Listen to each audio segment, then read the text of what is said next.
Welcome to Chillin' 101. We hope this video helps. In this video, I will explain how to get medium machine cores. These valuable components are essential for upgrading your gear and can also be sold to merchants for a good amount of metal shards. Understanding where and how to acquire them efficiently will significantly boost your progress in the game. Let's dive into the best strategies for finding these crucial parts. To efficiently gather medium machine cores, focus on specific machines. Plowhorns are excellent targets, as their tail capsules often yield 2 cores with an 85% chance. Rollerbacks are even better. Their 4 resource containers underneath their armor plates guarantee a 100% drop rate. Additionally, shellwalkers and bellowbacks can drop cores from their detachable cargo holds. Optimizing your farming runs is key.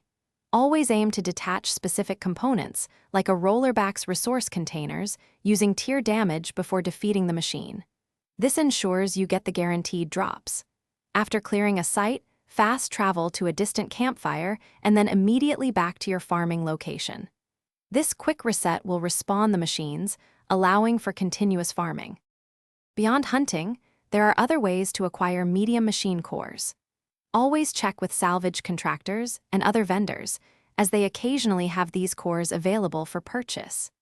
Additionally, some main and side quests will reward you with a few cores upon completion. Remember to consult your in-game machine catalog for detailed information on drop rates and component locations for every machine. Thanks for watching. Consider subscribing if we helped you.